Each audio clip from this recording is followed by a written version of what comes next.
An aluminum tube with hexagonal cross-section shown is 2.5 feet long and has a constant wall thickness of 0.075 inches. Find the largest torque that the tube can carry if the shear stress is limited to 7,200 psi. The angle of twist caused by this torque and use G is equals to 4 times 10 to the power of 6 psi for the aluminum.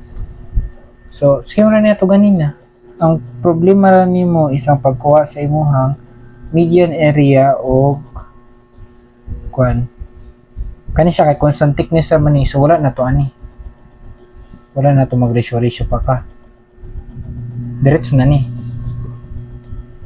So na kay ani. So ang thickness niya kay 0.075 then kani siya is 1.5. So kung mag-cut ka diri na kanang 0. Kanang 1.5 ba kay assume ana is anin na siya kaninang nasa tunga kana 1.5 na i-assume na. So kung naka diri 1.5 then hexagon man ni siya, so kung hexagon kaning isa ka tuyok 360 then uno man siya, so kani 60 ni, kung 60 ni 60 sad ni 360 divided by 6. so 60 ning tulo, so equilateral triangle ni siya. So formula sa area sa triangle kay 1/2 AB sin theta, so times 1.5 times saan pag mo 1.5 dari, so 1.5 squared sine of 60. So para makuha ni mong area sa hexagon times na rin mag 6, so 6 ka 80. kung siya 6 ka 1/2 times 1.5 squared sine of 60. So pila mo ni siya area sa hexagon, 6 by 0.5 or 1.5 squared sine of 60. So nakay 5.5457 inches squared. Sunod isang imuhang perimeter, semi-perimeter niya. So 1.5 times 6 ra na. Kani diri plus kani. So 1.5 by 6.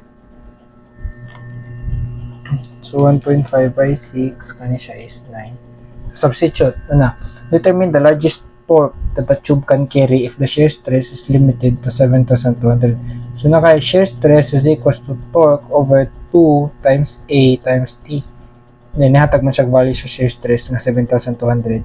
7,200 pounds per inch squared. Substitute. So torque is equals to 7,200 pounds per inch squared times pila imuhang area, duha times area nga 5.5457 inch squared times ang imuhang thickness, pila yang thickness ani 0.075 inches. So kung mag-unit analysis ka, cancel ni. So ang imong torque naka pound inch, so 7,200 by 2 by recall A by 0.075 ni siya 0.075. So nakay 6313.33 pound inch, or pwede ni may pound foot na kay 526.11 or 526.11 pound foot. So bisan asa ni nila. Sunod kay ang iyahang angle of twist. So ang angle of twist niya kay TL S over 4A squared GT. So nano kay torque. So naka-torque nga 6313.33 pound inch times length nimo. So nakay length na siya 2.5 feet. So para ma-consistent, i-inches nimo. 2.5 by 12 times ang imong S nakuha, which is 9 inch.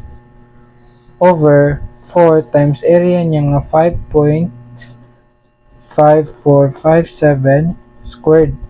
4A squared times imuhang G nga 4 times 10 to the power of 6 times thickness ni mga 0.075. So imo ang theta, naka-radian pa niya.